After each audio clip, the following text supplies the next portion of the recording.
I was born into this life. I suffered for it. And reaped the rewards. I could tell you that I didn't want it. That I tried to get out. But I got no reason to lie anymore.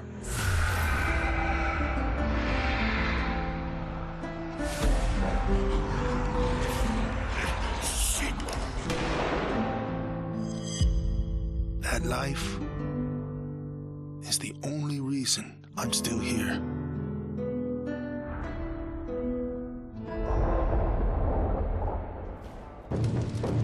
Really?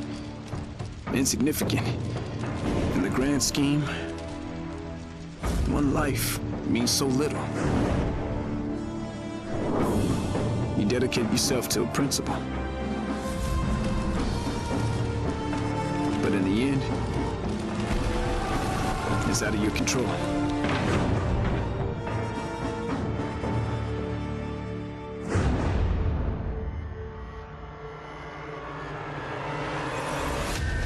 In this world, principles get you killed. You lend a hand, it gets torn off.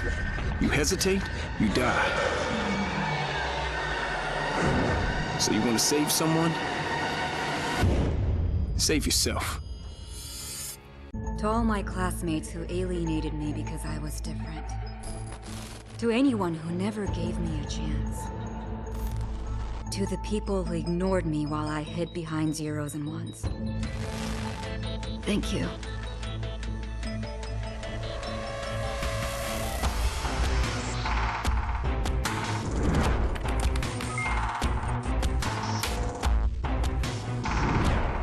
Without you, I would never have made it this far.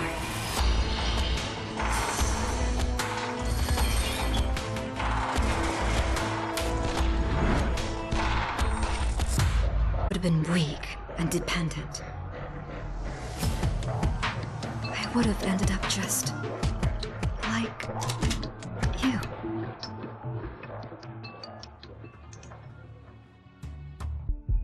There's never a moment when you forget. It's there when you fall asleep and when you wake up. You keep going over the things you should have done. I should have stayed home that day. I should have held on.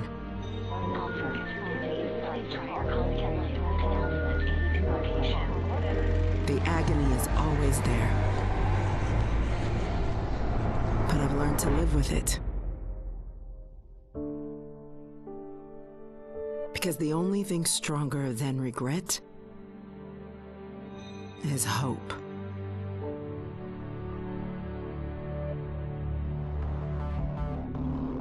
There were moments when men's cruelty could not be explained. It had to be seen.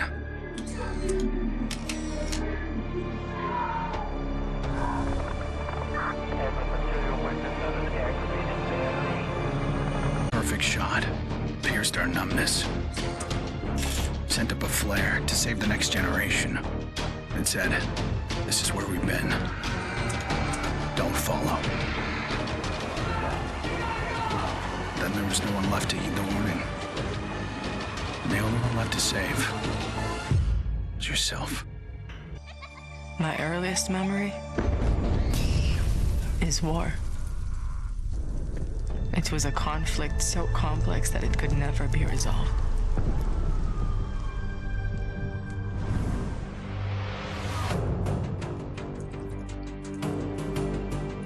But this war isn't complicated.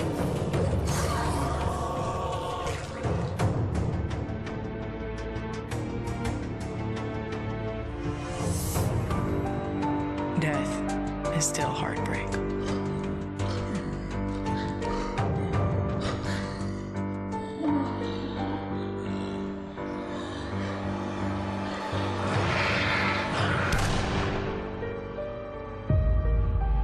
But a kill is a kill.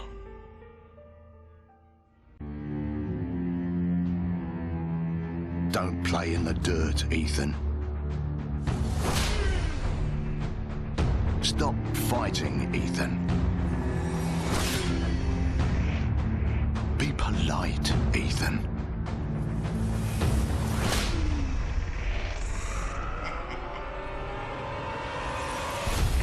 We can suppress the animal instincts all we want, bury them under layers of polish. But they exist for a reason. When we lived in a genteel fairy tale world, somebody did the dirty work out of sight. But when the fairy tale turned nightmare,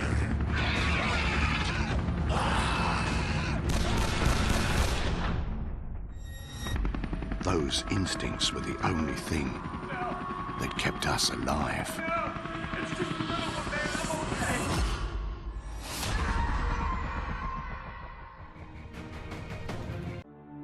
Where there is life, there is light. The glow of hope. At times, it burns brightly, but dwindles and fades.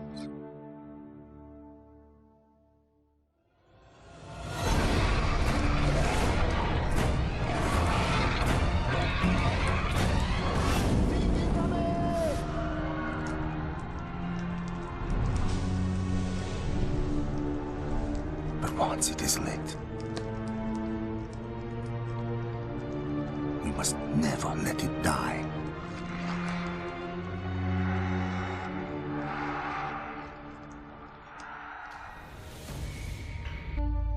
I was never afraid of Cachet the Deathless.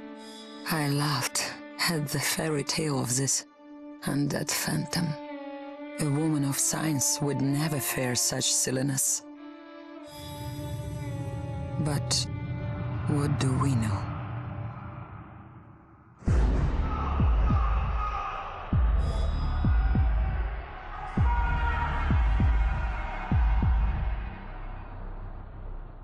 Science cannot explain what I've seen.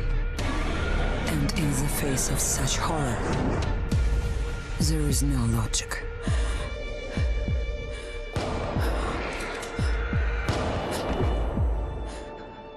Only faith.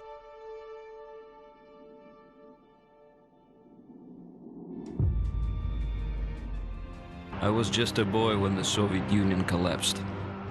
The nation was divided in two. Those with power and those without.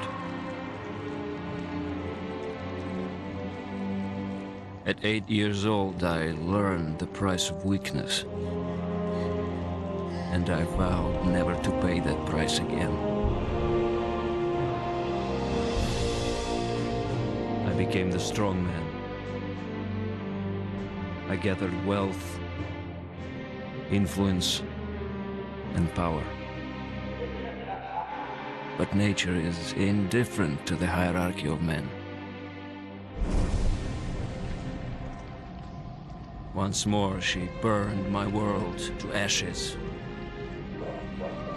leaving only bitterness and the rage I would need to survive.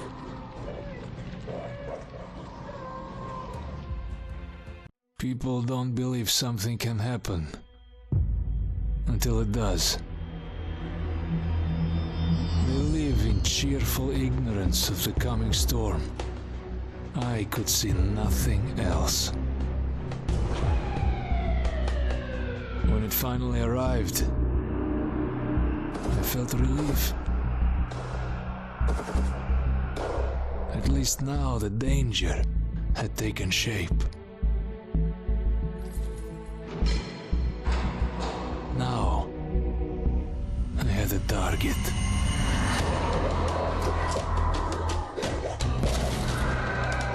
And I didn't have to fight alone.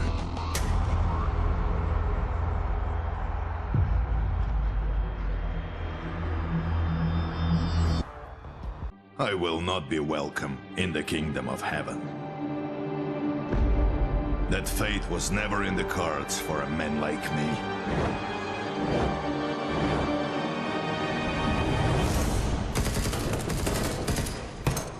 The Lord had other plans.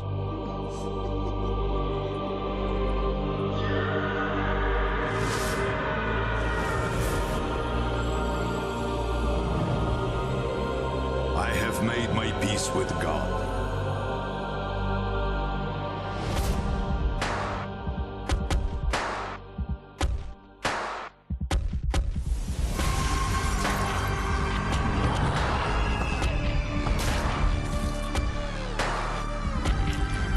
He is with me in this life. And that is enough.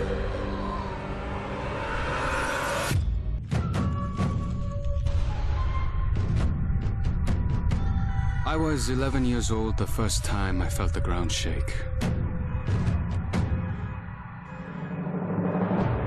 My instinct was to leave, but my grandparents wouldn't hear of it. This is our home, they told me. We don't leave. I came to live by that code. Earthquakes, tsunamis, typhoons, they're all part of life here. We accept them. We don't leave. When the evacuation was announced, I rejected it. This wasn't our way. Then I saw them. And I understood. This wasn't another disaster. This was a war. Nobody expected a 9-year-old girl from Tokyo to be fascinated by guns. Nobody imagined a 22-year-old university senior would drop out and train for the biathlon. Nobody believed that the daughter of a salaryman could win Olympic gold. And nobody predicted that a necrotic plague would decimate our planet's population. But life is all about the unforeseen.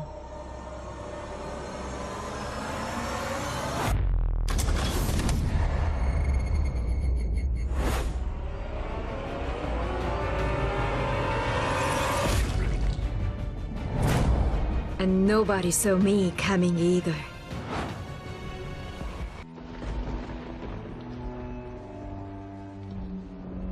I always wanted to be a cop.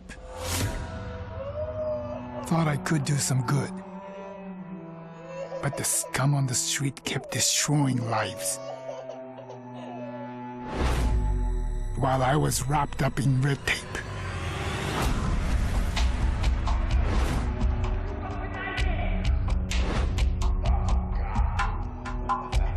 Shackled by senseless laws.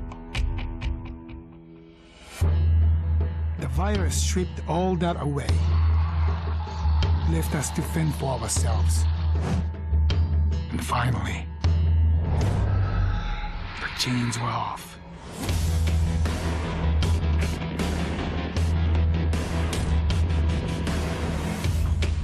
Growing up in Tokyo, you either became a salaryman or you were a waste.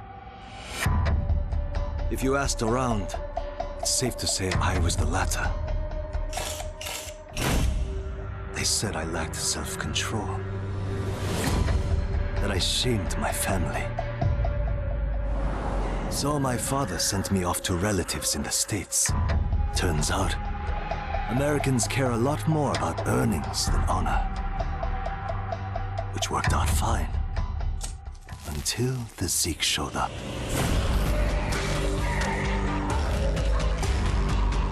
The Japanese decided to evacuate. They didn't have the firepower to fight. But I had special skills. So when everyone else was leaving, I went home.